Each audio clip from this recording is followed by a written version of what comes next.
Alright mga busing, ito po yung Australian Red Claw Crayfish. Dito sa claw niya, sa merong kamay niya dyan, yung claw niya, merong red. So galawin natin siya mga boss, tingnan natin anong reaction niya. So dilagay natin dito sa ating aquarium ito kasi para siyang magpalit ng skin. So hinihintay ko lang na magpalit ng skin. Hindi siya nag-molt. So try natin na bulabugin siya para matignan natin yung characteristics niya. Yan o. Yan yung claw niya. Yung red na claw mga boss yun. Yan. So, oh. Yan o. Aggressive. Hindi naman siya napaka-aggressive pero parang defense mechanism niya ba? Oh. Oh. Yan. Australian Red Claw. So, yan yung crayfish na species natin na inaalagaan dito. Yung scientific name niya is yung Cherax quadrocarnaticus o Cherax. Maraming kasing Cherax family sa Australia mga busing. Quadrocarnaticus, you know. So yun na natin yung kabuuan ng body yung buong body niya talaga ba. May tail siya, yan yung red claw. Yung claw niya merong red. So lalaki po ito. Yung color niya magdepende talaga yan kung maarawan o hindi. Yan. So, naka-defense mode siya mga bossing. Yan. Yung female wala siyang red claw. Tapos kung isa lang ang tank na parang community tank, mahirap na palakihin yung mga female kasi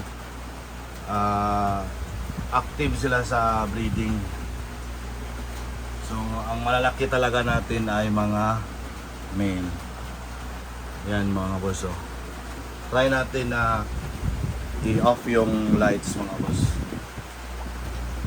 Yan. Kung makita ba.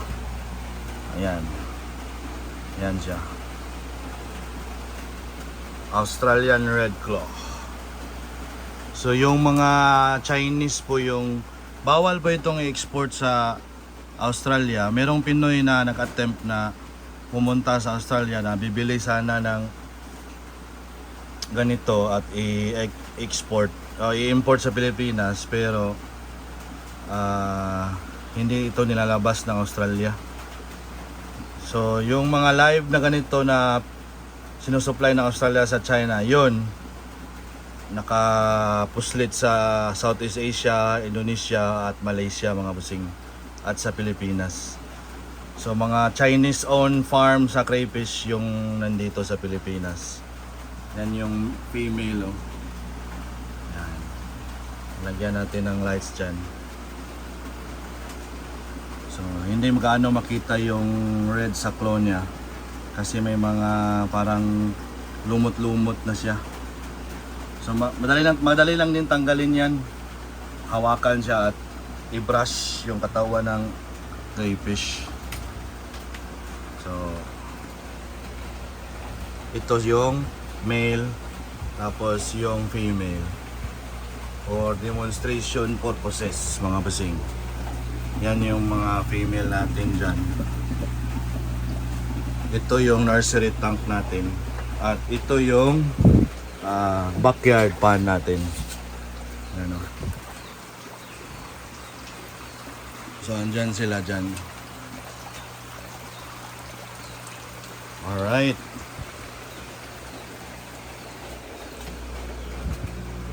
Sana may idea kayo kung anong itsura nitong crayfish na to. So galawin na natin ulit yung para makita natin yung buong katawan niya. May malaki pa ako dito mga boss. Yung 7 inches talaga.